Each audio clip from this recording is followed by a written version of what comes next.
Hello, hello. Can anyone from participant side or from the host organization can confirm that my voice is audible? Yes, ma'am, you're on. Yes, it's audible. Thank you. Good morning, Amit sir. Morning. Welcome to this platform, sir. Thank you. Sir, actually, we are waiting for Professor Surya Prakash. Ji. So, meanwhile, sir, if you give your permission, then should we start for the introductory part, sir? Yes, go ahead. You can go ahead. Okay, thank you, sir.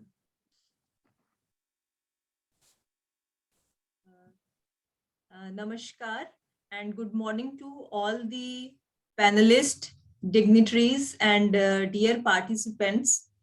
Welcome to this 3 days online training program on making school resilient and safer, jointly organized by National Institute of Disaster Management, Ministry of Home Affairs, and Youth for Resilience from Madhya Pradesh. So myself, Dr. Harjeet Kaur, and I'm junior consultant in NIDM, and I'm the coordinator of this program. So as we know that it has almost been 20 months since India announced a national lockdown in March 2020 to curb the spread of COVID-19 pandemic.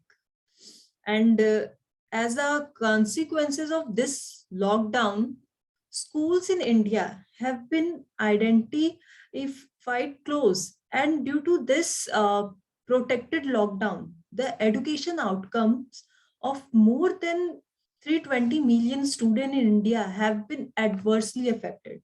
So it is only now that state governments are prioritizing the reopening of schools to ensure the continuity of education for the country's student.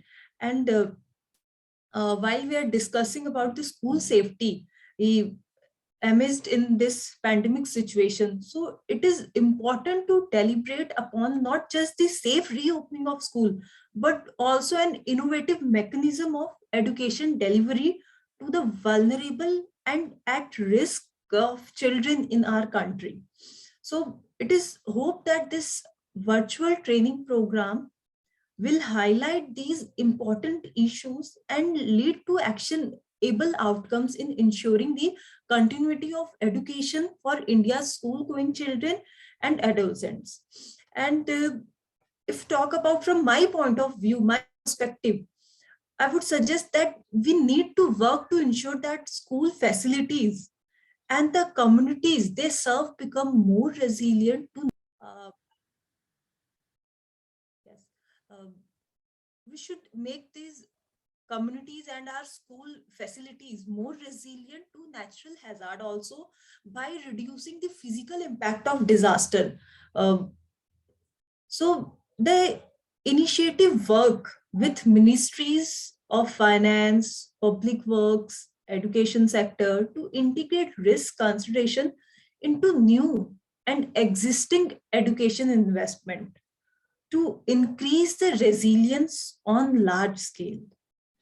So this is all from my point of view and the aim of our this training program that was jointly organized by the Youth for Resilience.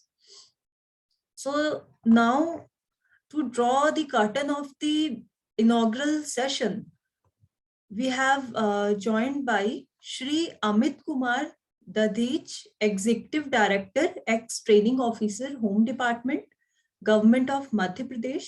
Sir is also a fellow member of Embassy of Israel, and he worked in the field of disaster risk reduction, environmental management, healthcare, water sanitations and hygiene, women empowerment, and education sector. So now I would request Shri Amit Kumarji to enlighten our participants with his warm words. Over to you, sir. Thank you. Thank you so much, Dr. Kaur. Well, I'll introduce myself to you. First of all, I would like to thank NIDM Youth for Resilience and Global Alliance for DRR and Resilience and Team. So myself, Amit Kumar Dadich, as briefly told by Dr. Kaur, I'm heading an organization named as ROS India, headquartered in Bhopal, Madhya Pradesh, India. Mainly, we are working in central India in the sectors of DRR, health, wash, environment, and with the collaboration with UN bodies, state government, some international organization, and with some corporates.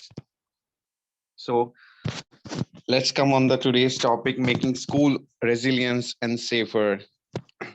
So yes, it's a very important topic nowadays because uh, parents in schools are panicking. Parents and school team are panicking, and children are in state of fear. As you know, the conditions going on from the last two and a half years, if we talk about COVID-19 and the impact of climate change, we have been experiencing year by year, day by day, month by month, cyclones, tsunamis, earthquakes, fire. If we talk about also man-made disasters like fire safety and other things. So school safety is a very important topic nowadays, and we have to talk about it, about its resilience and making it more safer. So as we are, our organization has been working from the last 5 years in school safety in central India. So we have seen that school safety program makes many things very easier for schools, for teachers, for students. Like if we talk about some benefits of school safety program, we can easily identify the hazards, what are the hazard presents and will be present in future in schools. Second thing, we can assess the potential threats in the schools, and we can also develop some school safety school safety plans, which includes prevention, mitigation, preparedness, response, and recovery. So मुझे लगता है कि ये बहुत ही बेहतर तरीके से हम कर सकते हैं. और the kids, if we talk about kids and children, they are the future of any country. So if we want to make them safer, we have to work on school safety, because school is a kind of temple for education for any country. So for me, I will not take much time. So in the final, in a nutshell, I would like to say that if we talk about school safety, then we are not talking about not only on physical safety. We will include emotional, mental, and health safety also. Nowadays, school need to move in the direction of making a durable and safe condition where the children have a sense of safety, not only physically, but also mentally and emotionally.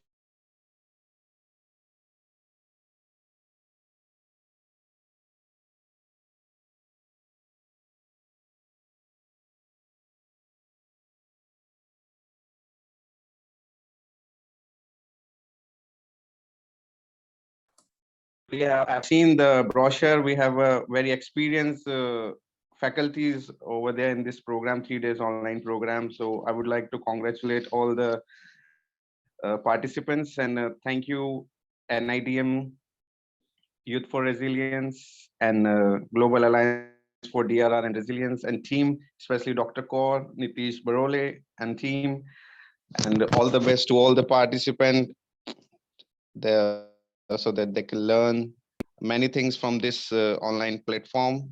So this is from my side. All the best. Let's make a safer India, safer world for the coming youth, for the coming generation. Thank you. Thank you so much. Thank you very much, sir, for your for sharing your word of wisdom with our participants, sir.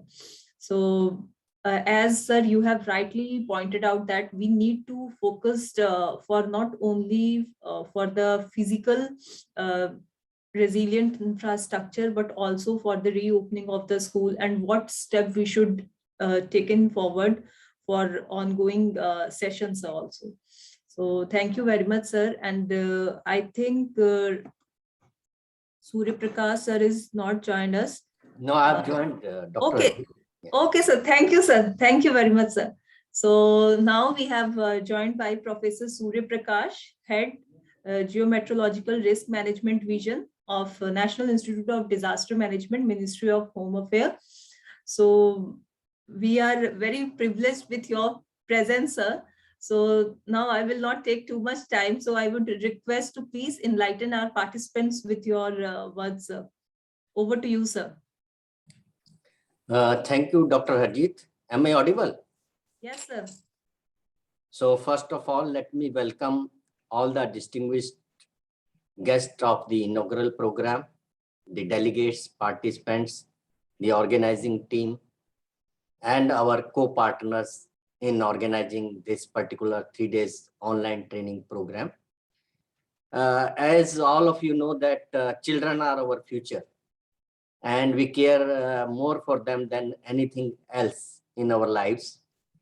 And since schools are those places where they spend most of their time during the day, and they make their future careers from there. And the current pandemics actually has shown us that the children are also even vulnerable to the elderly and the youth or the old people. So therefore, we have to take care of them. And this is not the only instance when we have learnt about it. I remember several other disasters which have taken place not only in India, even across the world. You can recall back the 1991 earthquake when many of the school buildings, they got affected on 20th October 1991 in the Uttarakhand state. Currently Uttarakhand state, at that time it was UP. And we had to actually work a lot for their restoration, reconstruction and redevelopments or retrofitting of the damaged educational buildings. And this is also given a priority under our Sendai framework for disaster risk reduction from 2015 to 2030, where the damage and loss to the critical infrastructure, particularly the educational and health buildings, have been given due attention. And a proposal has been made to make them resilient. But over a period of time, these events, be it earthquake, floods, fires, or the landslides, or any other such events, they have well established the need for resilient and safer schools. I remember 1999 Turkish earthquake, which also affected many buildings, and the Sichuan earthquake in 2008. More than 5,500 students, they were killed. And remember our own the earthquake on 26 January 2001 in Gujarat, where more than 900 almost students, they were affected by the impact of that earthquake. So many such examples, be the recent earthquake, even in Nepal. So many children have been affected by these kind of events. Or a Kumkonam fire in Tamil Nadu, where the school children were trapped in a fire incident. So many examples we can quote. But we cannot sit silently and quietly watching over such events. We have to initiate our actions. And we did initiate some actions in the recent past.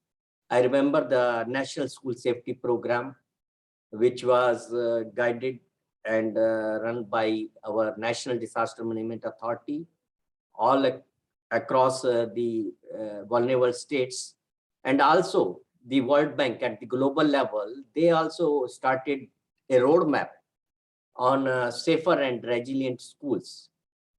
For these events, many other organizations like Global Alliance for DRR and also many such other civil society organizations, they have also initiated their actions to make the students aware, prepared, and resilient against the disaster situations. Not only the disasters, but also the changing climatic conditions, which are posing the new threats or emerging threats besides the existing vulnerabilities due to their geographical locations or meteorological condition, hydrological conditions, or the technological conditions. Now, these days, I would also like to emphasize on this, that not only they are vulnerable to the physical hazards, but also the soft hazards like the cyber hazards.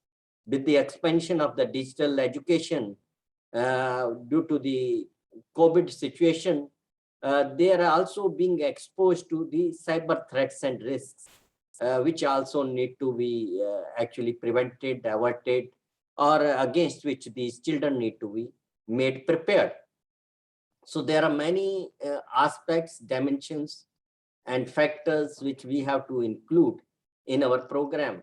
And I hope our distinguished speakers who will be deliberating their ideas, information, knowledge, innovations, and the experiences with our participants will try to cover all these aspects well into their presentations and their discussions. And I would also urge participants also. And in fact, there is well said that it's not only the responsibility of disaster managers, but also the school authorities, the educational authorities, the line departments. They have to own their own responsibilities to prepare their plans, implement, monitor, review, revise, and update them, and make the schools practice for a safer and resilient environment, not only with respect to the infrastructure, but also with respect to the human population there, that is the children, children, staff, and the teachers and management, all the who are present, and including even the visitors, parents, and others. So there is a lot of attention which is desired, and many works have been done. We have to take lessons from them and implement the best practices and avert or prevent those bad practices which has resulted into the catastrophic impacts in the school environments or the educational institutions. Number of studies have also been done, and even in the school curriculums, the subject on DRR has been included to increase or enhance the awareness and also the capacities of the students to understand the disaster risks around them, and also to prepare against them or to prevent them. The schools can also take some initiatives to teach students by various mechanisms, not only just the curriculums, but the extracurricular activities in terms of their ECOOC and DRR clubs, or in terms of youth participation, student teams, committees, and their mock drills, exercises under guided supervisions. These students can also, in fact, work as an ambassador for us in DRR, because they have the ability even to mold their parents in their home environments or around them, because we may not listen to others, but when it comes to our children, we have to care for them, and we do listen to them also. And they also ensure, once they are knowing the truths, they would like to practice it well, without any biases or without any discriminations. That is the one part. The second part of the environment is that we have schools not only with the physically or healthier students, even there are schools which are actually teaching the disabled students or having the differently abled students who also need to be taken care. So the level of the vulnerability, the degree of the vulnerability amongst even the students is also quite variable. I remember one of the cases when there was a school for blind people where they were affected. They made some efforts. And similarly, I remember very small children no, right from the age from 5 to 12 years, they were affected by a landslide in the Shumgarh area of the Kumaon region in Uttarakhand state, where around 18 children on 18th August 2010, they were buried alive under the debris of a landslide. So these are very emotional issues, as said by speaker before me, that these are not just the physical matters, but even the emotional, psychological factors also do count. So we have to make them stronger, not only in terms of physical responses, even the trauma that the students get because of the disasters around them. I remember when the Kedarnath tragedy took place on 16th and 17th of June 2013. Many students, children, they became orphaned and they were traumatized. And this trauma continues for a long period of time. And they need to be actually made resilient against such emotional shocks also. So they are not only just getting prepared against the physical hazard, but also the psychological hazards that strike due to those kind of catastrophes that are taking place around them.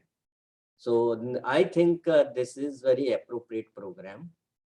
And I'm happy that our team is participating into this along with the other relevant organizations, delegates and participants. And we have to actually see that not only DRR is included in education, but also all educational institutions and infrastructure, they become safe and resilient against any kind of disaster risk. So they have to actually not only become safer and resilient for themselves, but they can even contribute an important role and own some responsibilities towards the society by working in these directions through various exhibitions, fairs, festivals, like we are having science festival in these schools. Similarly, we can also have some kind of disaster management exhibitions and festivals or fairs where we can showcase, or we can prepare some kind of skits in the schools, or sometimes of drama, folklore, songs, something, as we say that education is better through entertainment, sports, and other such audio visual medias, which create better impressions, long-term impressions than just reading a book. So we can think of having so many other alternatives. I know many people in India and even abroad that they developed games, puzzles for disaster, making students learn disaster management. And also learn about what is right and what is wrong, do's and don'ts about specific disasters and multi-hazard disaster situations. So there is a lot to talk about on this, but actually what we need actually is to change our attitudes and implement whatever we are learning from such trainings, webinars, and through our education, and change our lifestyles by adopting to those practices which reduce the risk, enhance the resilience, and also avert the incidents and reduce the impacts of any impending disasters which cannot be averted or prevented. There are many types of disasters where predictability is possible, early warning is possible, but there are others which are uncertain, unexpected, and untimely, and unforeseen, I can say, which need to also to be managed. So I wish all the best to everyone, and I would say कि किसी शायर ने कहा कि नजर बदलो नजारे बदल जाएंगे, सोच बदलो सितारे बदल जाएंगे, कश्तियों को बदलने की जरूरत नहीं यारो, दिशा बदलो किनारे बदल जाएंगे. So we have to actually change our perspectives and look forward towards safety and resilience rather than our reactive ad hoc piecemeal response to disaster situations. Rather than getting tamed by disasters, let's tame these disasters and go for a safer and resilient environment infrastructure around us. Our government of India actually took up one initiative on even jointly with the UNDRR, established a coalition for disaster resilient infrastructure, which is also looking into these perspectives. So I would like to urge that all should join these efforts together, because we have to act as a team and together each achieve more. So ensure your own safety and help protect others. Thank you very much and wish you all the best. Thank you, Dr. Harjeet. Thank you very much, sir, for joining us despite your busy schedule. And sir pointed out many examples which shows how school buildings vulnerability and damage due to disasters, natural hazard events, which is clearly a global problem. So school play a critical role in the education of communities' next generation. School children are amongst the most vulnerable components of the society due to their age and their developmental stage. So a safer and a resilient school can save the children's lives, provide a safe haven for the local community, and serving as a temporary shelter and helping to bring normalcy back to society in time of disaster. So thank you very much, sir, for joining us. So with that, we have come to end of our inaugural session, and now we will move ahead with our technical session. So dear participant, I would request you during the presentation, please raise your question, concern or query related to the presentation. You can use this chat box, or otherwise you can unmute yourself and raise your questions. So today we have two presentation from NIDM faculty. So first presentation is by myself and the second presentation is by my colleague, Shri Ajit Pathamji.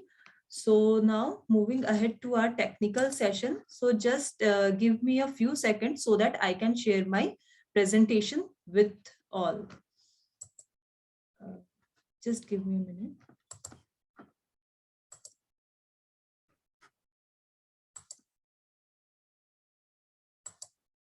Yeah, I hope my presentation is visible to all.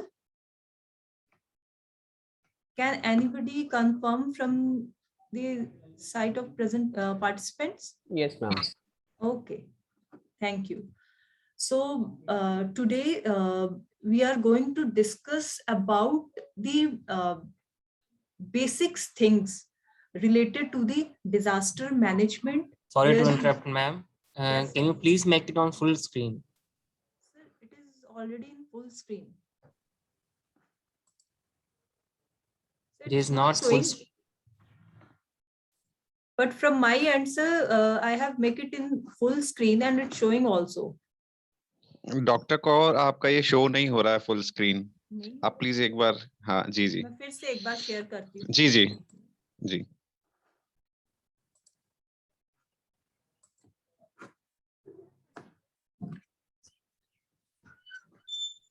Sir अभी हो गया? Yeah, yes, ma'am. Now it's on full mode. Full screen. Yes, yes, yes, yes. So my presentation is presentation topic is on understanding disaster risk, hazard, vulnerability, and exposure.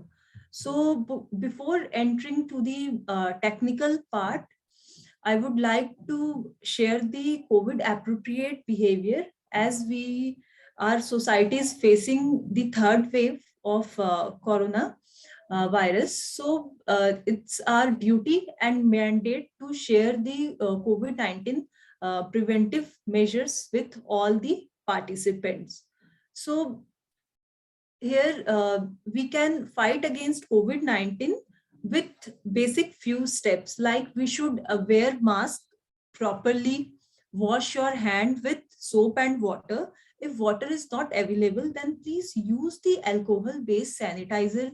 We should avoid touching of sensitive organ like nose, eyes, mouth, and we should maintain the physical distancing, and we should clean the surface regularly. So now moving ahead. So I have shown you some pictures.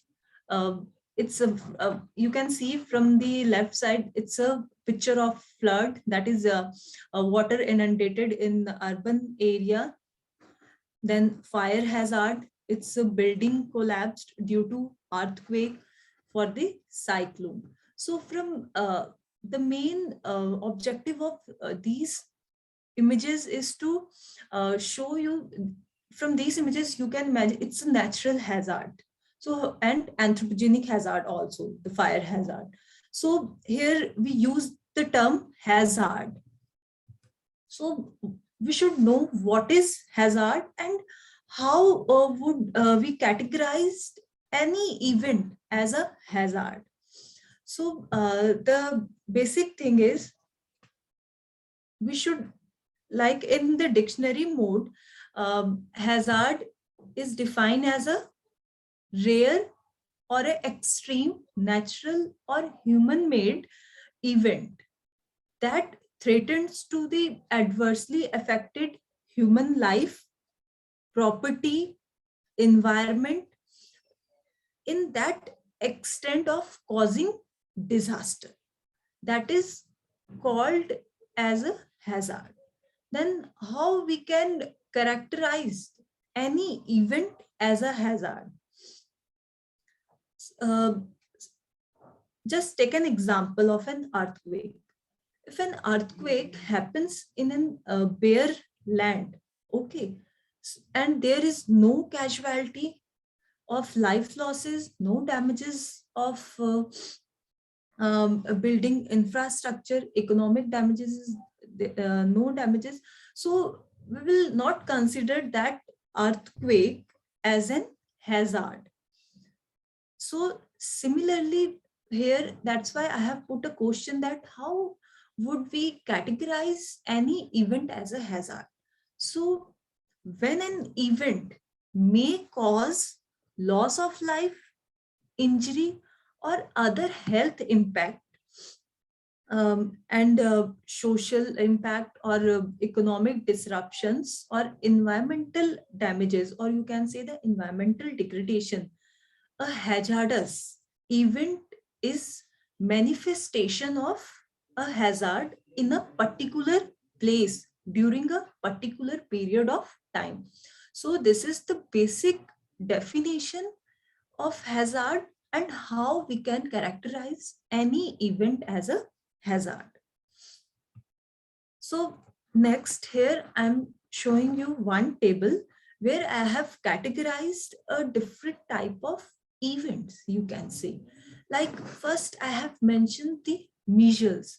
So we should consider, or we should think about ki, is it measles is a hazard? Can we fall this measles under the category of hazard, or does it have an impact on the functioning of the community? Or if yes, so are the proactive and reactive measures available to manage this measures?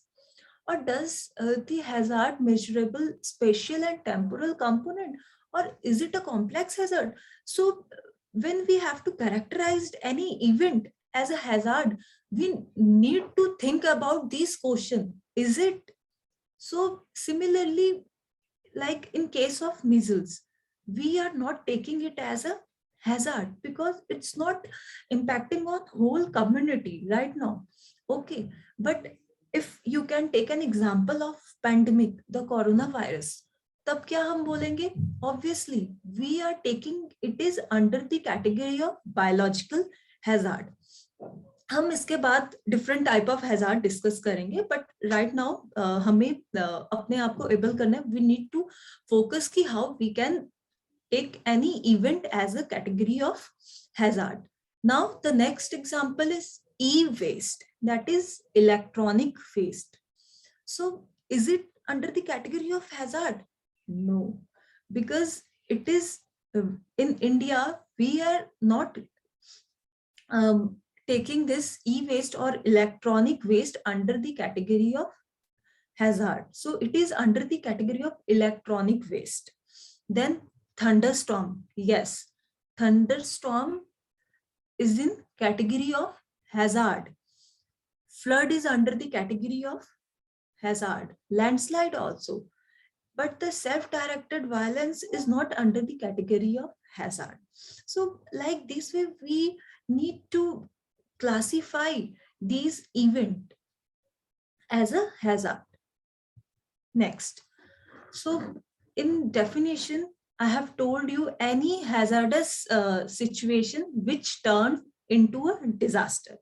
Similarly, here there is a famous quote like a hazard turn into a disaster when people in the danger zone are vulnerable and do not have the capacity to cope with the impact of the hazard.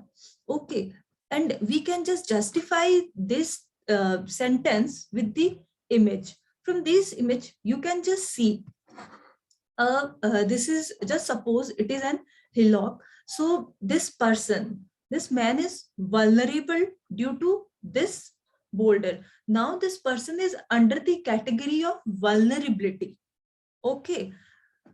And in the next image, you can see this boulder is lie down and kill the person or the man. So this event, this C, you can see this picture C. In this image, you can see this boulder kill the man. So obviously there is life loss. So that means this event is under the category of hazard and we can say it is a disaster. Okay. In the just in first image, left side diagonally, you just see this. Similarly, it is a mountain or the hillock area. So here we have, in the first image, we have shown you a man is vulnerable due to this hillock area. And now here the building, the house is vulnerable due to this hillock area. So similarly, if it falls down, then it will create damage to the infrastructure and it will create a hazard in that area. Obviously, this man in D image, you can see man is vulnerable due to the electric shock. So similarly with the beauty, these pictures are very basic thing from where you can easily identify what is hazard, what is vulnerable or element at risk, and what is disaster. From this image, you can easily distinguish these three things. Now, categories of natural hazard. So according to our National Disaster Management Plan 2016, they have classified the natural hazard into the 5 categories. First one is the geophysical, second hydrological, climatological, meteorological, and biological. So the earthquake, volcano, tsunami falls under the category of geophysical hazard. Then flood, landslides, wave action, these are under the category of hydrological hazards. Sorry. Then drought, extreme hot, cold conditions, forest fire, wildfires, the glacial lake outburst, and subsidence, these are under the category of climatological hazards. Then the cyclone. Now we are facing the cold wave in northern India, extreme temperature, frozen freeze, hail, heat wave. These are under the category of meteorological hazards. And then the biological hazard like epidemic, insect attack, and now we are facing the pandemic. So these are under the category of biological hazard. So again, in the high power committee, they have similarly classified the disaster in the 5 category. So how they have classified, like they have classified in geophysical, meteorological, climatological, biological hazard. So here they have classified on the basis of disaster, like water and climate related disaster. So water and climate related disaster are flood, cyclone, tornado, hailstorm, cloudburst, and snow avalanches, drought, sea erosion, thunder and lightning, tsunamis. So these are under the category of water related disaster. Then second, they have classified the geological related disaster. So geological related disaster are landslide, the mud flow, earthquake, dam failure, dam burst, mine fire. So these hazard under the category of geological related phenomena. Then they have classified the chemical, industrial, and nuclear disaster. So the CBRN, all the chemical, biological related disaster, nuclear disaster are under the category of chemical, industrial, and nuclear disaster. Then biological disaster. So here the biological disasters are pest attack, cattle epidemic, food poisoning. Then here the main thing you need to focus, they have mentioned a different thing, that is the accident related disaster. So here accident related disaster like forest fire, urban fire, and mine flooding. And in here in the first, you can see where is they have mentioned the forest fire under the category of climatological, but according to the high power committee, they have classified disaster, the forest fire hazard, under the category of accident related disaster. So even the oil spill, so these are all example of accident related disaster. So now disaster, I think everybody now they have clear about the what is hazard and which event would categorized as a hazard. So after the hazard, there is a phenomena that disaster. So according to the UNICEDAR, they have defined disaster as a serious disruption of the functioning of community or a society involving the widespread human, material, economic, or environmental losses and impacts which exceeds the ability of the affected community or society to cope using its own resources. That is known as a disaster. And according to our Disaster Management Act 2005, they defined disaster as a catastrophe, mishap, calamity, or a grave occurrence in any area arising from the natural or a man-made cause or by the accident or a negligence which result in substantial loss of life, human suffering, damage to destruction to property, damage and degradation of environmental, and in such a nature or a magnitude as to be beyond the coping capacity of the community of the affected area. So this is the definition of disaster. So we have all talked about the natural disaster or the natural hazard. There is no term related to the natural disaster. Okay. Always we use the natural hazard. Sorry. Just a second.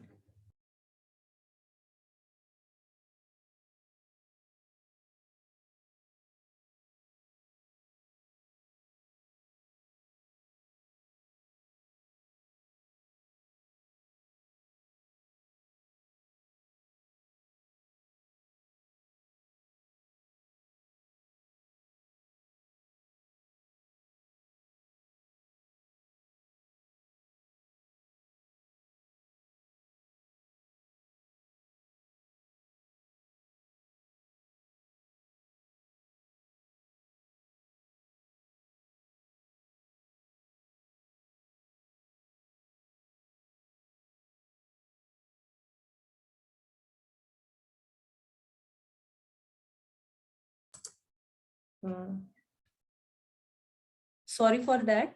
So we are now going to talk about the human-induced disaster. So according to HPC, High Power Committee, they have classified the natural hazard, then they have classified the human-induced disaster. So these are the CBRN, the chemical, biological, radiological, and nuclear hazard, which is known as CBRN and fire. So in a natural hazard, mostly they are impacted by or usually worsened by many factors naturally. Okay, so in National Disaster Management Plan, which notes that the rise in population, rapid urbanization and industrialization development within the high risk zone and environmental degradation and climate change will aggravate the vulnerability to various kind of disaster. So here they have mentioned these two category of disaster, human induced. So now let's discuss about the how we can identify the level of disaster according to the National Disaster Management Plan. So they have categorized these four things, level 0 to level 3. So here the level 0, let's discuss first the level 1. So level 1 of disaster that can be managed within the capabilities and resources at the district level. And however, the state authorities will remain in readiness to provide the assistance if needed by the district authority. Okay, then there is the category of level 2. So level 2 signifies the disaster situations that require assistance and active mobilizations of any resources at the state level and deployment of state level agencies for disaster management. So in level 2, the central agency must remain vigilant for immediate deployment if required by the state. Then they have mentioned the level 3. So here the level 3 signifies to a nearly catastrophic situation or a very large scale disaster that overwhelms the state and district authorities. And the categorization of disaster situations, these level, is not mentioned in our DMF 2005. So next, just come to the first point, level 0. So here the level 0 is used for the normalcy period to utilize for the disaster risk reduction. So these are the level of disaster. Now, vulnerability. In these from these word Campbell, you can see the vulnerability, law, human, theory, social, and so different words involved in the vulnerability definition. So with the standard definition, vulnerability is defined as a degree of loss to a given element at risk resulting from the occurrence of any natural hazard or anthropogenic phenomena of a given magnitude in a particular area. So vulnerability is expressed on a scale from 0 to 1. 0 indicates the lower vulnerability and 1 indicates the higher vulnerability. So this is the table. I will discuss it later. Now, how we can assess the vulnerability? In simple, we can easily assess vulnerability with two simple questions. Who are at risk and what is at risk? So who are at risk? In the image, I have mentioned the population. obviously, if any hazard, it may be anthropogenic or it may be a natural hazard, population is at risk for any hazard. Okay, then what is at risk? Obviously, our infrastructure. Just give me a second.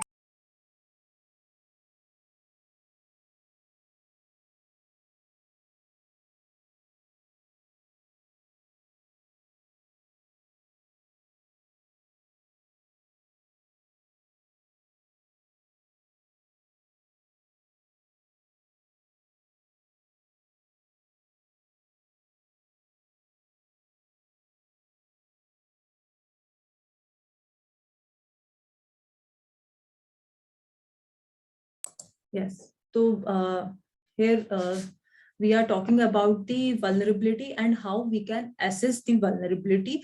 So we assess vulnerability with two simple questions: who and what. So obviously, population is vulnerable and our infrastructure is vulnerable.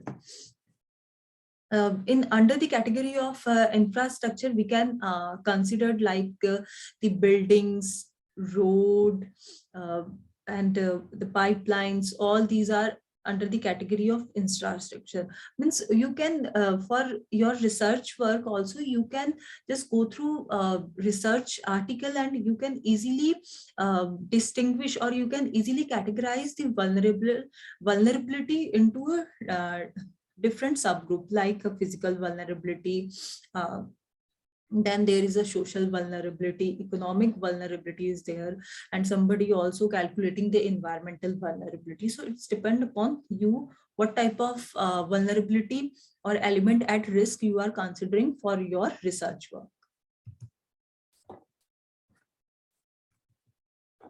So now,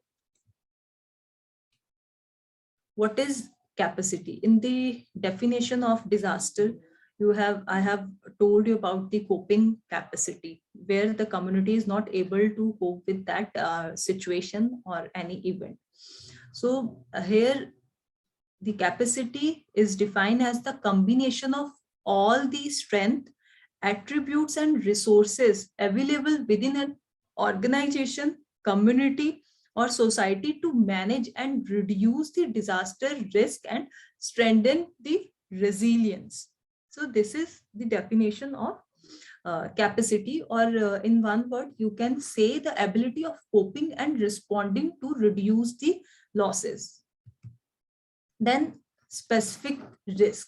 So from this scientific formula, you can easily see that the risk is calculated, or risk is the product of hazard, exposure and vulnerability. So when we are talking about the specific risks, because I have mentioned the specific risk, that means we have to consider for a specific hazard. Suppose here, because right now we are talking about the multi-hazard things. But if you are considering the specific risk, then you have to focus for only one hazard. Like if you are going to calculate risk for the landslide hazard, or you can go for earthquake hazard or cyclone, whatever you want to do. So specific risk is like identifying a risk for a particular hazard at a specific geographical region. Then element at risk. So as I have told you in the vulnerability definition, that we are considering who and what is at risk. So in case of element at risk, you can easily identify the things, those things are at risk. So like population, properties, economic activities, including public services, etc., at risk in a given area due to any hazard. So this is element at risk. So let's discuss the element at risk from the satellite imagery. Mostly those are from the scientific world, or mostly the master's students or the graduate student, they know what is the satellite imagery. So what is a true color composition of satellite image and false color composite. So here I'm showing the true color composite images. So from how the scientists easily identify the element at risk from the satellite image. So here in this image, you can see that I have shown you harbor area image. So from this is the coastal area. Okay, here I have mentioned this is the harbor area, airport is there, then residential, these buildings, these patches are residential buildings. That means under the residential buildings, there is a population, obviously. So that where here we have mentioned the population also. Then the green patches, this square rectangle type patches, these are the agriculture field. So suppose if cyclone hits this harbor area, that means these population, that is these are element at risk. So it will get affected by the cyclone. So similarly, for the different hazard, like we know this is the earthquake prone area, this is the landslide hazard prone area. So we need to prepare the map of element at risk for that particular hazard specific area.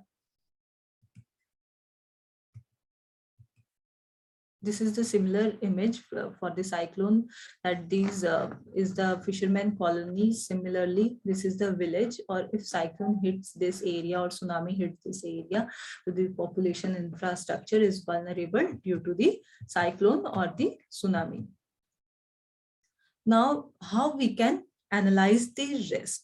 So the standard definition of risk is the identification of undesired event that lead to the materialization of a hazard, the analysis of the mechanism by which these undesired event could occur, and usually the estimation of the extent, magnitude and likelihood of any harmful effect. So in general, you can assess the analysis of risk, like if you are able to identify the hazard of that particular geographical region and vulnerability and exposure, like the population, these are at exposure, that means you are able to calculate the risk.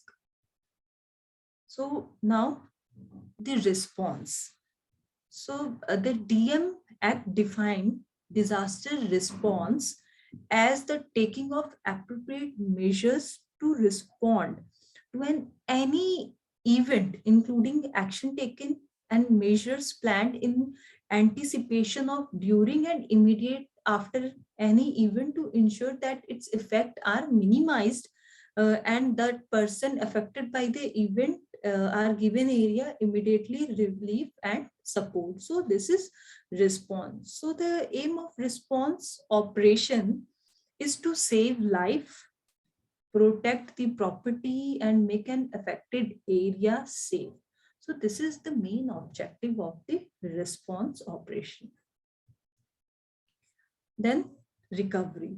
So disaster recovery is an organization method of regaining access and functionality to its sources after any event. So this is our recovery phase. Here you can easily define recovery with this word, build back better. Then preparedness. So disaster preparedness refers to measures taken to prepare for and reduce the effects of any disaster. So this training program is also a part of this preparedness stage. So this is the 4th step of disaster preparedness. Like first, we need to identify the risk for any hazard. Then we need to prepare a plan, then implement and train the community, then be a leader. That means the community is the leader to cope with any adverse situation. Then identify risk. These things I have already documents how you can identify risk. Suppose we are taking the example of landslide. If landslide, obviously we know for the for our country, for India. We know that from the hazard map that is developed by the Geological Survey of India, that the our northern Himalaya part and the northeastern Himalaya, even the Western Ghat, these are vulnerable due to landslide hazard. We know this thing. Then we have to prepare the landslide hazard map for that particular vulnerable areas. After the preparation of the hazard map, we need to find out the element at risk for that particular hazard area. After the element at risk map preparation, then we are able to find out the risk for that area. So this is the hazard risk and vulnerability profile of our country. Like means mostly we have the coastal belt, we have the Himalayan belt. So our country is fragile to many disasters. We are facing every disaster, even thunderstorm, landslide, earthquake, cyclone, coastal disaster we are also facing. Flooding problem is there, forest fire is there. So I have put many previous example of disaster of our country. So in high power committee, they have mentioned to focus for the specific region, like they have mentioned for Himalayan region. We know that Himalayan region is vulnerable due to earthquake, landslide, snow avalanches is there, cloud burst is there, flash floods are there. So we need to focus for these things for specific for the Himalayan region. Then for coastal areas, obviously coastal belt facing more cyclone, they are facing tsunami, flooding also, and landslide is secondary hazard in the coastal area. Then riverine areas, they are facing mostly the Bihar, Uttar Pradesh, they are facing the cold wave, flood. So like this way, they have categorized our country into the 6 region to need to focused for disaster. Then last slide from my presentation, that I would recommend that we need to improve our understanding of what is disaster, what is hazard and vulnerability. Then we need to provide a clarity on role and responsibilities of various stakeholders involved in different hazard. And we need to come up with a disaster mitigation plan, hazard assessment, vulnerability assessment, risk assessment, prevention, preparedness activities. Then obviously we need to educate people that are under the high vulnerable area, that are under the danger. So we need to strengthen their capacity development for them. And obviously, lastly, we need to proceed for the hazard assessment to vulnerability analysis in specific area. Mostly a researcher from India, they know that mostly scientists and researchers, they are doing the hazard mapping. So I would recommend our society to come up with the risk analysis. So this is all about my recommendation from my presentation. So thank you very much. And Ajit sir joined us. So now.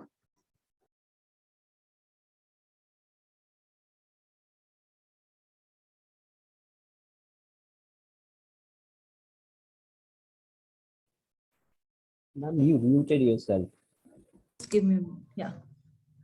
Sorry for that. Now I would request my colleague Shri Ajit Patham, young professional, GMR Division, NITM, to enlighten our participant with his vast experience. So over to you, sir. Okay, thank you so much for ma'am for giving me this opportunity. Should I share my content? Yes, sir. Please go ahead. Just a minute.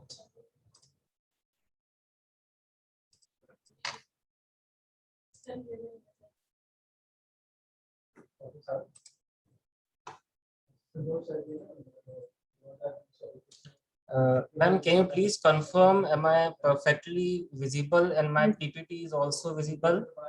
You are perfectly audible and your presentation is on full screen mode. Okay. So, a very good afternoon to all the dignitaries, panelists, and the participants of this 3 days online training program of making school resilient and safer, which is jointly organized by National Institute of Disaster Management, Ministry of Home Affairs, Government of India, and Youth for Resilience, Madhya Pradesh. So first of all, I would like to show my sincere gratitude to the organizing team and for giving me this opportunity to express my views on the school safety perspective. And I would like to convey my warm greetings to the patrons of this program, that is Shri Major General M.K. Bindal sir, Executive Director of NIDM, and Shri Amit Kumar Dadiji, who is the Executive Director from ROS India. And also I would like to say and show my sincere gratitude to the program chair, professor and head GMR division, Shri and Dr. Surya Prakash. So yes, school safety itself is a very important subject as it is connected with the safety of the children. So today I'll be speaking on the topic of understanding risk in light of comprehensive school safety and disaster effects on school. So before moving ahead, we need to understand the meaning of risk. So in this slide, you can see the risk is surrounded in the triangle with hazard, vulnerability, and exposure element. So that is hazard like earthquakes, tsunamis, floods like cyclone, and vulnerability like social, physical, emotional, etc. And exposure element like us, like people, buildings, business, infrastructures, and so on. So it can be easily understood by the given formula that is which says that risk is hazard into vulnerability into exposure and divided by capacity. So risk at a place can be defined as when hazard meet with vulnerability along with the exposure element, and the amount of resources available to deal with such situation can be called as risk at a particular place. So also with this formula we can see that risk is inversely proportional to the capacity. That is, lower the capacity, or we can say less is the available resources to deal with the threatening situation, higher will be the risk. And the vice versa, that is higher will be the capacity, risk will be less. So risk can also be defined as the probability of happening any event or any disaster. So why school safety? Sorry, what is school safety? So keeping school safe allows children to look forward to being in an encouraging environment that promotes social and creative learning. When their basic safety needs are not met, children are at risk for not feeling comfortable at school and may stop showing up, or they may remain on edge throughout the day. So promoting school safety creates an open space for kids to explore, learn, and grow. So a safe environment, a safe learning environment is essential for students of all ages. So without it, they are unable to focus on learning the skills needed for a successful education and future.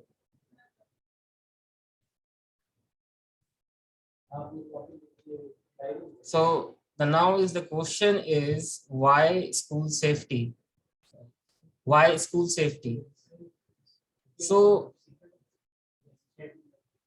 school safety, I mean, schools needs to move in the direction of making a durable and safe condition where the children have a sense of safety physically, mentally, and emotionally.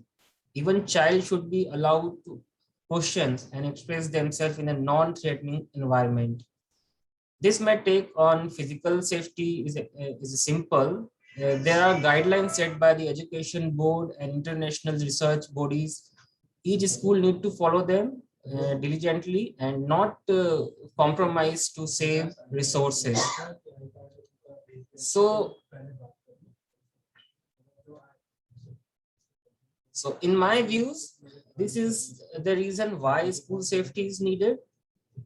These are some major school-related disasters that caused death of school students, several school students in large number. And I want to bring your notice to the point number 4 that speaks about a heart-wrenching disaster, a fire incident that took place in a primary school in the city of Kumbakonam of the Tamil Nadu state of India.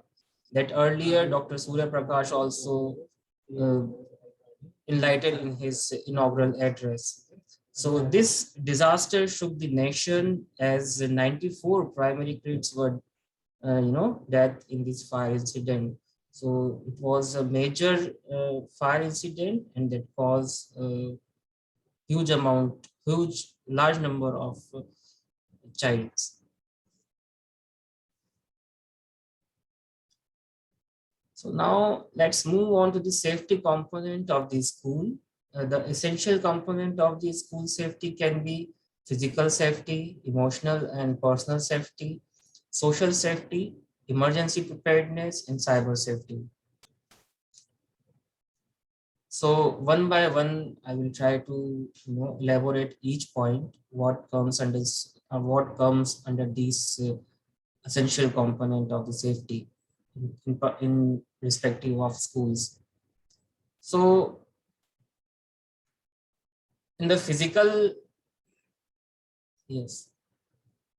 So in the physical safety, what measures should be considered? I just listed down some points, like first, the safety of the school building can be considered. In context of a school building, it should be ensured that if you're talking about in context of a school building, then there should be we have to ensure that is the school building as per the norms under the National Building Codes of India 2005. Does the school maintain the standards and norms of the school as specified in Section 19 of the Right to Education Act?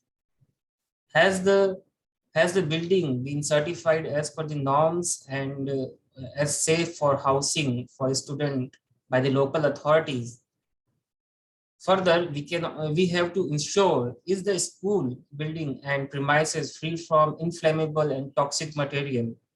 Also, we need to ensure whether alarm system, centralized public announcement system are installed in the school or not. Is the CCTV monitoring system monitored regularly or not? So are the electrical fittings in the classrooms and corridor working properly, are secured secured properly or not? Any spark or short circuit occurred in past 1 week or not? So these are some checklists which we have to ensure in respect of safety of school building. The point number 1, that is physical safety. So what comes next in the physical safety is the fire safety management. So in this particular point, we have to ensure, does the school have a fire safety certificate? Is the fire safety certificate of the school updated and renewed periodically? Does the school have adequate firefighting system in place to meet any emergency or any threatening situation? We need to also ensure in respect of fire safety management that it's the school in touch with the local firefighting agencies for mock drill training to a crisis management group. Also, are emergency steps in place in the school for fire safety management has been taken or not? Is there a trade management team available in the school for initial fire hazard management? That is the school staff is trained for dealing with the fire safety or not? Is the school situated in old or deplicated building? So we need to also ensure is the school is in touch with the local disaster management authorities for training and retraining them. Is the school located near any railway track? If yes, it is the impact of such location being examined by the local authorities for the safety of the student or not? So these are the some points which we have to ensure under the fire safety management of physical safety. So next comes the earthquake management. The next point in the physical safety is earthquake management. So in respect of any school, we have to ensure that in case of earthquake, is the school situated in the in context of earthquake management, we have to ensure that is the school situated in the earthquake risk zone. That is, we have to identify the seismic zone of that particular area, like it is whether it is belong to seismic zone 1, 2, 3, 4, or 5. So 5 is the higher and 1 is the lesser seismic zone. So we also have to ensure how safe is the school building to face a natural disaster of this kind. Are there any emergency steps in place of disaster preparedness at school? Are there periodically earthquake drills being conducted as per the guidelines of National Disaster Management Authority? We need to ensure that have necessary steps being taken during construction of building or earthquake safety for the building. Are the staff of the school trained, oriented for initial response with respect to disaster management? Further, we need to ensure is the school is in touch with the same. Is it this point is same as the previous? That is the school is in touch with the local disaster management authority for training and retaining them? So the next component of this physical safety is the flood, cyclone, or landslide. We can say landslide management. So in this point, we have to identify is the school situated near any seashore or river? If so, are there adequate measures taken to avoid easy access by children? Are there any contingency plan prepared by school in dealing with natural disasters such as flash flood, cyclones, cloudburst, and heavy rains? Is there a transport mechanism in place of emergency transport to student? Is the school situated on a hilltop or where there is a possibility of landslides? So if so, adequate measures are in place to be taken. Further, the last point of this flood cyclone management is the school located near any industry or a chemical factory producing fatal chemical products? If so, adequate measures are needed to be taken in context of safety of school children. So the next point in this physical safety that comes is electrical safety. Okay, so in this electrical safety, we have to ensure how safe are the electrical system of the school, particular school. Are they being checked periodically? Okay, has the school ensured limited access to the area of electrical installation only to those who are required? Also, are there any uncovered live wires? We have to identify. If there's so, then we have to fix it. And further, the warning signs are displayed near electric poles or not, we have to identify this. So the next point comes under the physical safety is safety from constructional hazards. Okay, so in this particular point, we have to identify does the school have any ongoing construction? Permission from local authorities for construction repair has been taken or not? If there is any construction is going on in the school premises. The next is, has the school put barricades and signboards in the construction area prohibiting the movement of a student? And also the water storage sources for any construction are covered to prevent small children from any possible mishap. So the next point we have to, keep in our mind while we're talking about the physical safety for the school safety is safety in the playground and sports activity. So if the child is at playground, there might be some mishap. So for the safety in the playground and sports activity, what we have to ensure is the school following guidelines and norms and standards laid down by Sports Authority of India. Has the school obtained the NOC from the competent authority before starting sports facilities to in the school premises? Has the school conducted police verification of the staff employed for sports activity in the school? Coaches employed in the school are qualified or not? So these are some general points which we have to identify and make sure that these are on their place.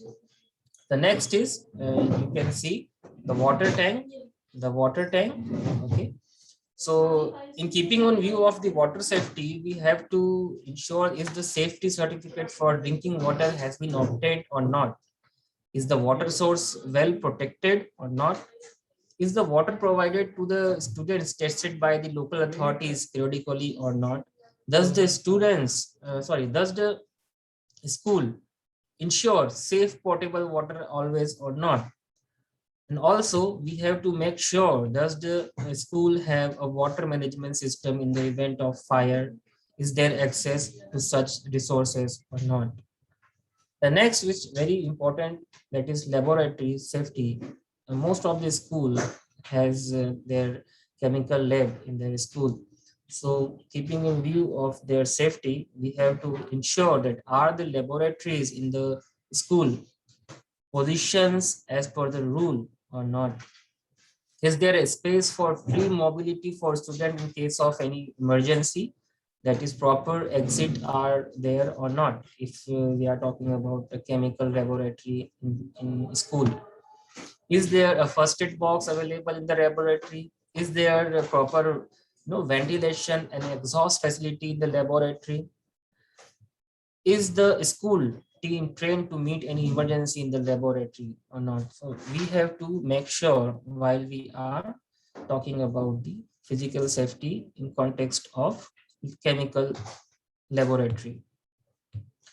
So the next and last point of this physical safety is the transport management and safety. This is again one of the very important point that comes under the school safety, that is transport management.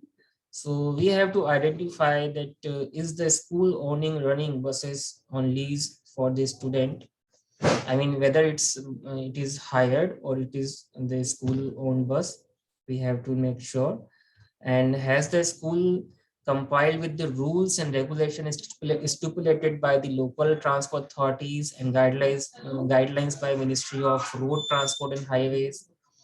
Are the teachers delegates responsibilities for transport management or not?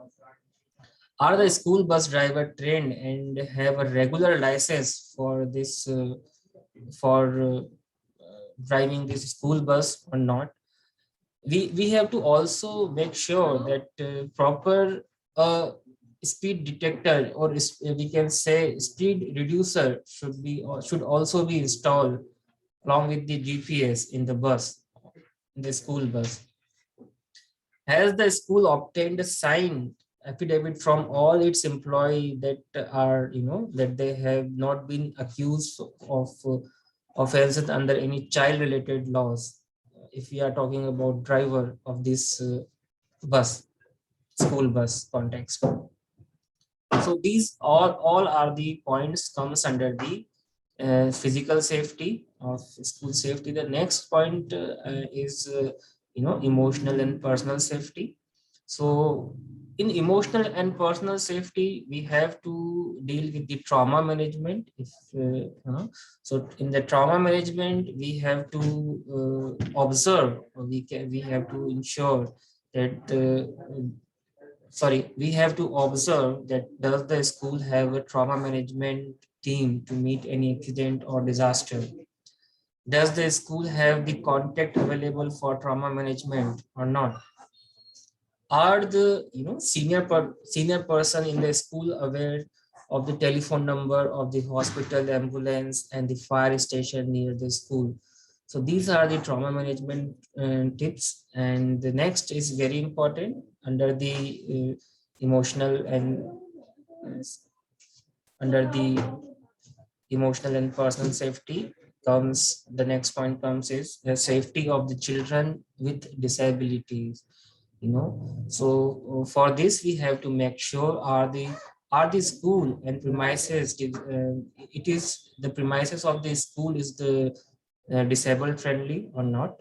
Okay, are there any designated official in the school who is interested with the exclusive responsibility of their needs in any emergency? Whether the students who are differently abled are accompanied by a teacher or attendant when using toilets. Teacher and students are educated and sensitive to follow students who are differently able. So in case of safety of children with disability, we have to make sure this point should be considered. Okay, the next is health. The next point come under this emotional and personal safety is health. So in this particular point, we have to identify, does the school keep the medical records of students with special health problem? Is there is a doctor on call or emergency in school? I mean, is there a doctor available in school or nearby? Individual child health card or file maintained and updated periodically or not? Parents communicated their child's health issue to the school authority or not? Also in context of health, we have to identify is there a dietitian meal planner for midday meals present there or not? Okay, is there a separate kitchen with a store facility for the midday meal programs is available or not in this particular school? Whether the kitchen is kept clean, hygienic, or pest free or not, we have to identify this. Or also, we need to ensure children are not allowed to use the gas stoves. Okay. So the next is these days, this is the very important, I mean, sanitization and hygiene. So for this particular safety point, we have to identify that are there separate toilets for boys and girls? Are there toilets for children and special needs? Whether toilets doors have child friendly or not? Does the school regularly conduct hand washing session for children or not? Regular inspection of water and sanitization facilities are being conducted or not in this particular school. Also, hygiene messages have been integrated into the textbook curriculum or through supplementary reading material, so that the student may understand the importance of hygiene and sanitization. The next is emotional. The next point comes under the emotional and personal safety is the child abuse. So for the child abuse, the provision should be like, does the school have a grievance committee on child sex abuse? All teaching and non-teaching contractual and other staff are they sensitized on this child sexual abuse committee? And also the child laws. All teaching and non-teaching staff is specifically trained to be alert to sign and indicators of child abuse. So now if we are talking about in the context of child abuse, then we need to ensure that are the parents and students sensitized from time to time on the child protection policy, guidelines, child laws, and reporting mechanism. And is there a recruitment and verification protocol and procedure in place for teaching, non-teaching, contractual, voluntary, and other staff before they are allowed to work with the children? And also, the important point is under this child abuse is, does the school conduct awareness program to sensitize students on harms of substances abuse, mutual and peer respect, gender sensitivity, social responsibility, and consequences on behavior of action, including penalization under law such as POSCO Act 2012.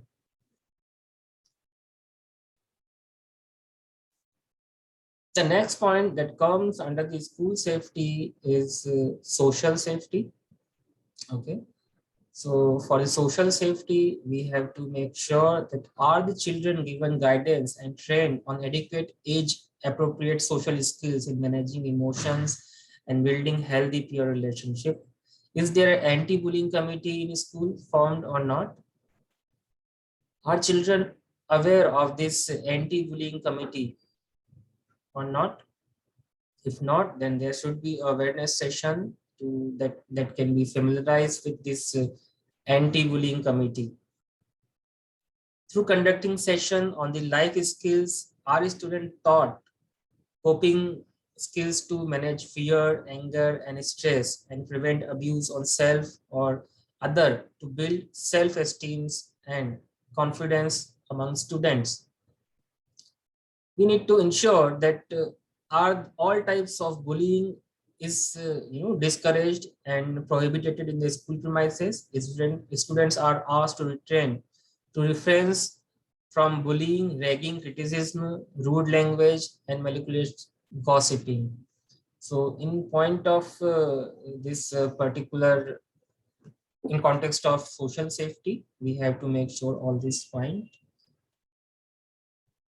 The next one that comes under the physical safety is emergency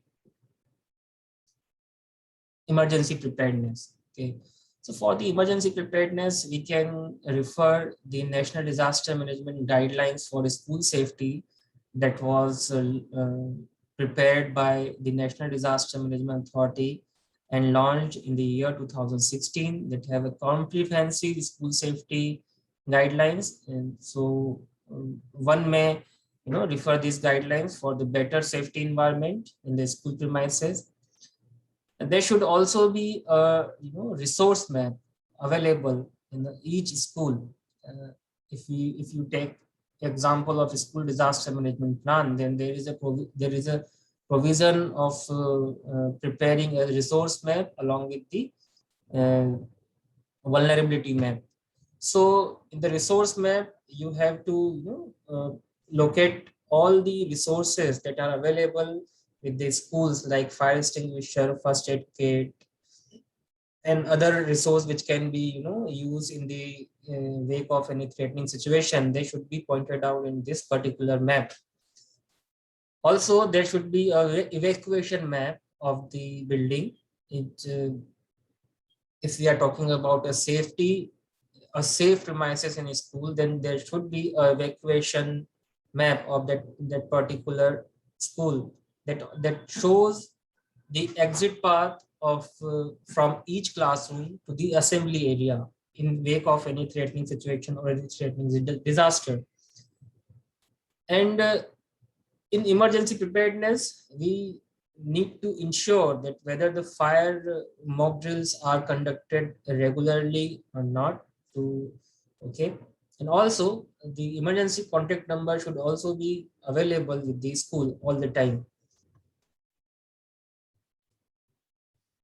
Yes, if we talk about first aid kit, then yes, this is the general thing.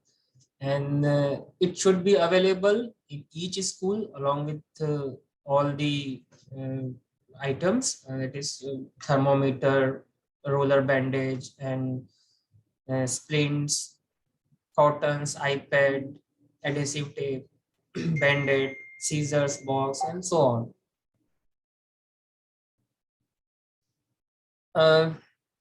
The next one is cyber safety, and this is again one of the major component of the major essential component of the school safety. So if we are talking about cyber safety, then to monitor this cyber safety in the school premises, we have to identify or ensure that is access to computer rooms and use of electronics and technological device by students supervised by teacher. Also, are social networking sites blocked in the school computers or not? Are students regularly educated on safe usage of technology and how to be responsible digital citizen, sensible use of mobile, SMS, MMS, internet, mail, or a net chat, or effect of uh, how to avoid risky behavior with this in context of cyber safety. Are school authority and children oriented on procedures to be followed by the steps prescribed within the legal framework in the event of cyber abuse or crime? Are cyber crimes handled with sensitivity and confidentially? So these points we have to kept in our mind while we are talking about the cyber safety in a particular school.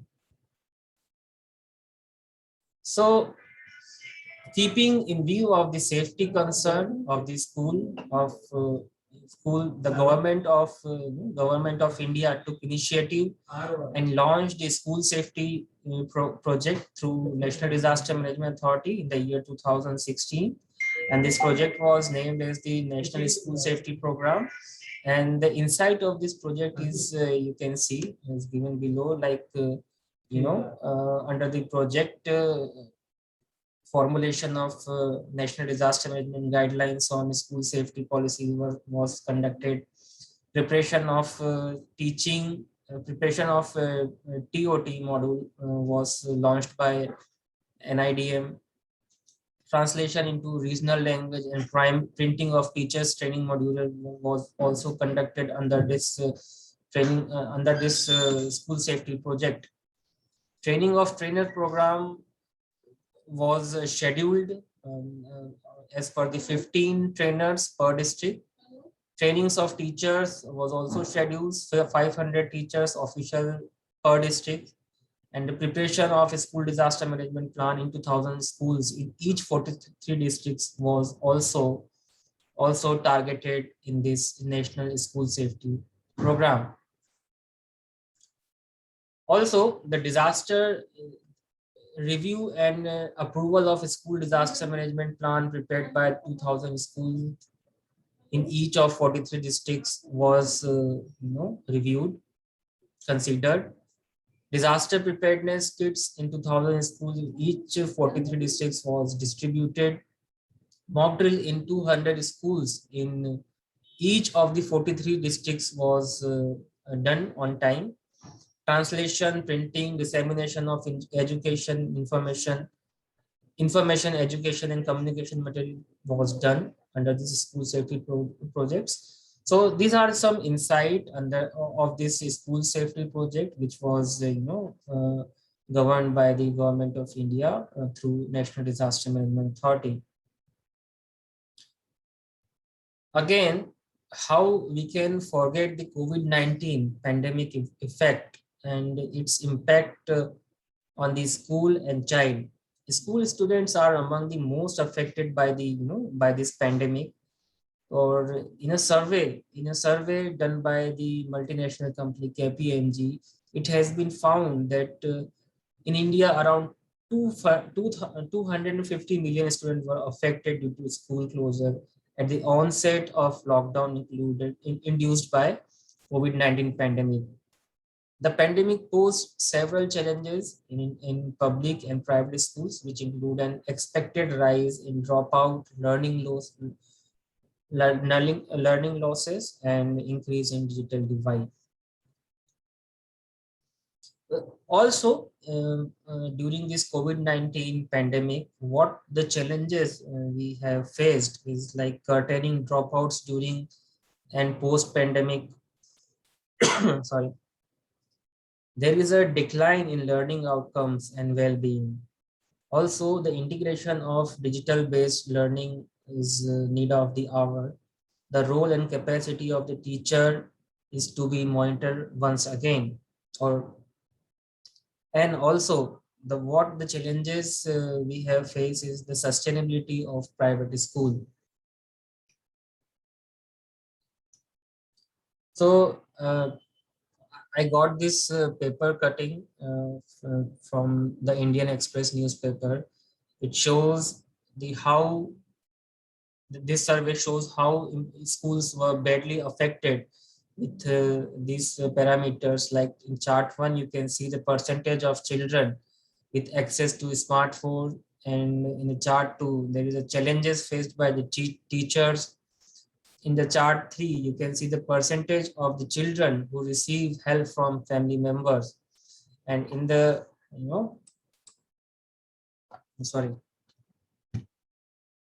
similarly, in the chart 5, you can see percentage of children with textbook available.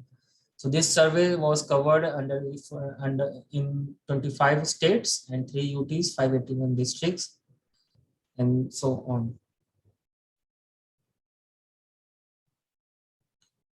So, keeping in view of the school safety, and particularly during the COVID-19 pandemic, what school safety tips we can follow is there should be a schedule of your child's COVID-19 vaccination. Recently, Government of India has launched COVID-19 vaccination for the children of the age 15 to 18. And also the next is reinforce the everyday precautions, know and understand the safety measures being implemented. We have to keep updated about the daily updates and the guidelines that are being launched by Ministry of Health and Family Welfare, or we can also say the guidelines laid down by the Education Department. Further, we need to ensure to listen to child concerns. Also, we need to ensure the schedule and annual wellness exam. So during my earlier days, when I used to work for District Disaster Management Authority. So these are some photographs that pointed to the disaster risk reduction awareness training for the school students. Not only, students should be taught for rescue procedure, search and rescue, but also we have to train them to use disaster equipment that can be used in the wake of any threatening situation. They should also know the use of these particular equipments. Like if you can see in the left side, there is a inflammable inflatable lights, and it is called ASCA lights. This can be used in the wake of any threatening situation, in the dark situation. Okay, so students should also know all these equipments and firefighting. But not only the students, teachers should also should also be trained with the first aid and fire safety and other search and rescue procedures. So with this, I conclude my this particular session, and I thanks for the organizing team for giving me this opportunity to deliver my knowledge on this particular topic. Thank you so much once again, Dr. Harjeet Kaurji, for giving me this opportunity. Thank you.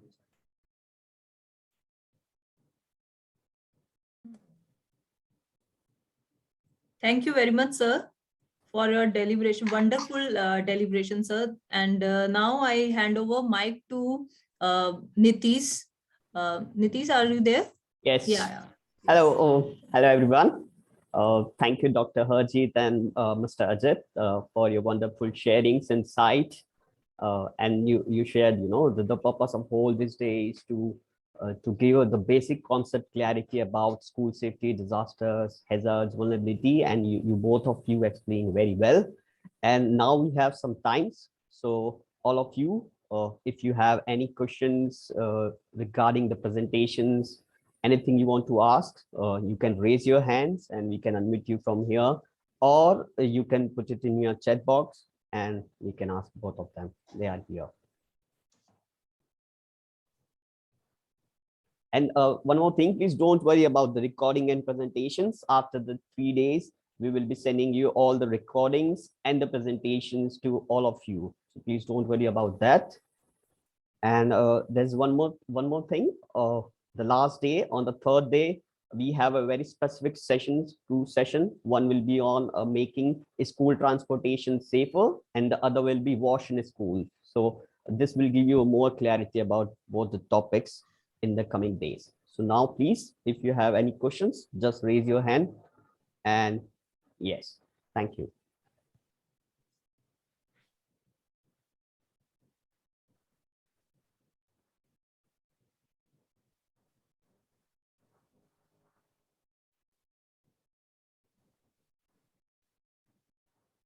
Okay.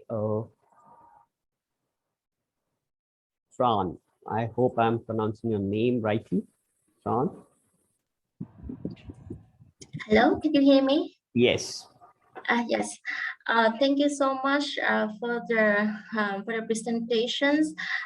It's really a lot of information. I would like to ask Mr. Asit.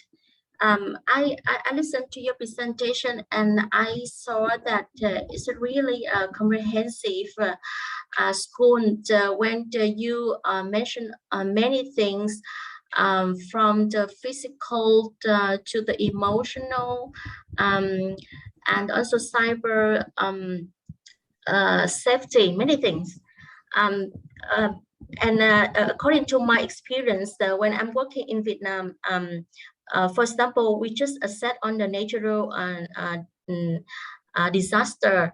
And then I wanted to ask you, because in your project, when do you assess all of the things that you mentioned in the presentation, and then you will intervene in the school for the very comprehensive safety school, or you will select some things, some aspect, and then you will assess these things? Because I feel like it's very comprehensive, but it's very ambitious, and maybe it will take a lot of time and efforts to do all of the things. So Mr. Asit, please share more about your experience. Thank you. Okay, such a nice question from Tron. Thank you so much for raising your question. So as far as your question is concerned for this, whether we assess all the point or not. So I would like to inform you that in India, there is a institutional arrangement of disaster management that is which is headed by the National Disaster Management Authority at the national level, and at the state level it is State Disaster Management Authority, and the district level it is District Disaster Management Authority. So the District Disaster Management Authority is the authority who actually implemented the guidelines which is coming from the national level. So there is a school disaster management guidelines, okay, school safety guidelines, and as I mentioned in my presentation, that in the year 2016, National School Safety Program was launched, And it was also implemented in the 43 districts and of the state of these 22 states and 43 districts of the those particular states. So what is the role of this DDMS is to, regularly do such safety audits in the schools that comes under the jurisdiction of this particular DDMS. So they regularly, conduct some safety audits in context of all the points what I have mentioned in my presentation. So this is how we can say that yes, the things are going on in the right way.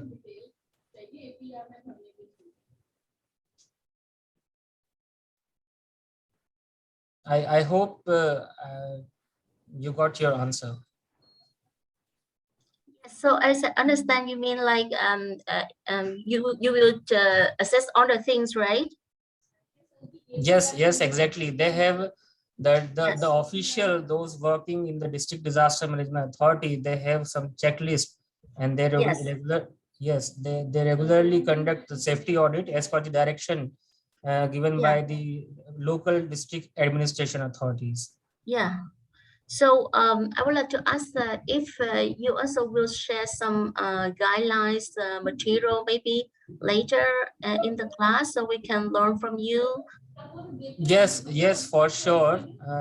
We can share those with the coordinator of this program, and there from there you can get all the materials. Thank you. Yeah, thank you so much. Yeah, thank you so much, Amit. Yeah. Just one more thing I want to add you, Tran, for your reference as our knowledge partner for this event is Global Alliance for Disasters Reduction and Resilience in the Education Sector. So they are mainly working in education and emergencies related work. So they will be sharing a lot of comprehensive documents which they developed to assess the schools during emergencies. So we will be sharing with all the documents with you, all of you as well. Thank you so much. Yeah. So Ojas Dubai. Greetings everyone. I am Ojas from Raipur, Chhattisgarh, and I have this very simple question that can the authorities who are looking after this initiative can organize mock drills for different disasters with students and train a few selected students to how to react and what to do in a particular disaster when it happens. So are you asking to me? Yes, sir. Ajit, sir. Okay. So you are talking about you want mock drills. Okay. So are you a school student? Ojas? Okay. I guess Sir, he's I just completed my 12th. okay. So as I mentioned in that there is DDMA who work at the local level.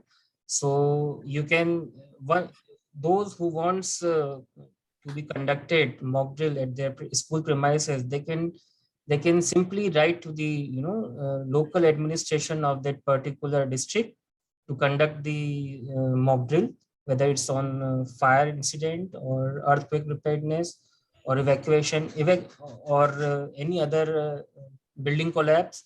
So you can directly through your principal, they can directly write to the administration for conducting such mock drills. And also this is the mandate of DDMS to conduct the mock drills in their jurisdiction. Okay, sir. Thank you. Hello, Ojas. One more thing I would like to add. I hope, I don't know, you might know about the Abda Mitra scheme or not. as Ajit sir very wonderfully explained how you can approach for mock drill to DDMA's, District Management Authority. So according to NDMA, National Disaster Management Authority, they have a scheme of Abda Mitra. Abda means disaster and Mitra means friend. So under this scheme, anyone can be part of Abda Mitra. So main objective of this scheme to train a person at community level. So it may be a school student or it may be a graduate student, a youngster. So if you want interested to be a part of community trainers, so you can join the Abda Mitra scheme by NDMA. So you can just go Google in Google the Abda Mitra scheme. So you will get all the details related to the Abda Mitra. So thank you very much. Okay, ma'am, one more thing that Yeah. as far as Delhi is concerned, so Yes. in Delhi, if I talk about Delhi, so Directorate of Education has clearly directed all the schools that they have to conduct evacuation drill and fire drill in each month. Okay, so it's a very wonderful thing they are doing. Okay, over to you. Okay, there's one question in the chat by Jonelyn. If the school institutions don't have budget for innovation of such DRR safety facilities, what can you recommend to help those who need it? Is there any NGO or civil society group that can help fund or become partner for a project proposal about DRR? Ajit sir, would you like to answer this? Can you please repeat this question? So the question is that they are just asking is if they don't, schools, institutions don't have budget to, to spend on DRR safety facilities, what can you recommend to help those institutions? What those institutions can do?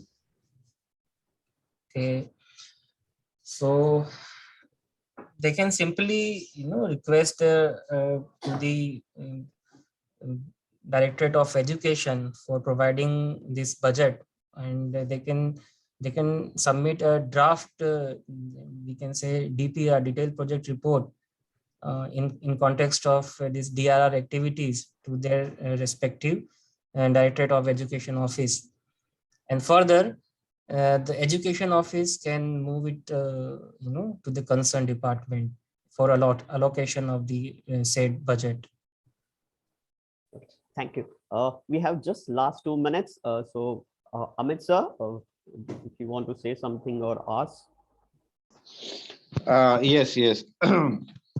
सबसे पहले तो मैं बधाई देना चाहता हूं doctor Kaur और अजीत को for a very nice and impressive presentation. और मेरे दो चीजें थी जो मुझे कहनी। Sir, Hello. Yes.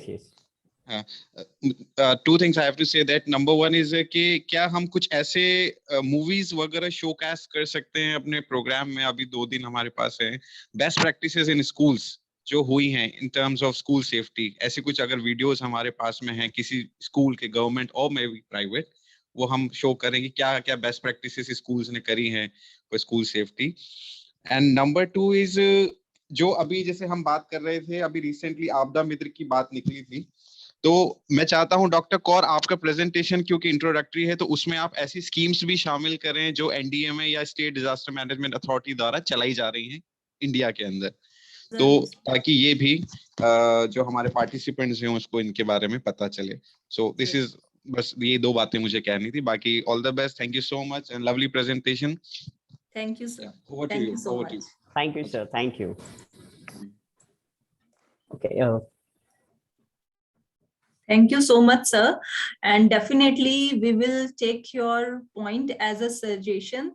और हम अपना जो हमारा एक सेशन है लास्ट, तो मैं अपने कलीग से भी रिक्वेस्ट करूंगी सो दैट लास्ट प्रेजेंटेशन जो लास्ट स्लाइड हो उसमें एटलीस्ट हम ये सब स्कीम्स के बारे में पार्टिसिपेंट्स को दिखा सके और बता सके। और जो फर्स्ट पॉइंट था सर रिगार्डिंग द वीडियो, तो हम जो हमारा टाइम होता है हम 10:30 से आई थिंक हम होस्ट कर देते हैं. तो मीनवाइल सर हम कुछ शॉर्ट वीडियोस हैं NITM की तरफ से भी है स्कूल सेफ्टी के ऊपर, NDMA ने भी बनाई हुई है. तो we will share that videos during that time of period from 10:30 to 11. I hope it's Ji. okay for you, Nitish. Yeah, I think it's perfectly fine. Yes. So I think we come to the end. Thank you everyone for joining today's program, and we are looking forward to you, all of you. And just one more thing, what I want to say is tomorrow we will be talking more about basic of comprehensive school safety. All UNICEF and all the agencies which are mainly working on school safety, they talk and do a lot about comprehensive school safety. So tomorrow we will be talking more about on that, and there will be one more session like why to teach DRR and climate action in the schools, why we need to talk about these issues in the school. So hope to see you, all of you, tomorrow as well. And thank you very much. And I know a lot of you got up very early according to your time to join this program, and thank you so much. Thank you so much. Thank you, Amit sir. Thank you. Thank you, everyone. Thank you, Amit sir. Thank you, Nitish. Thank you, Ajit sir. Thank you so much. And thank you, dear all the participants. Okay, ma'am. See Thank you. Thank you.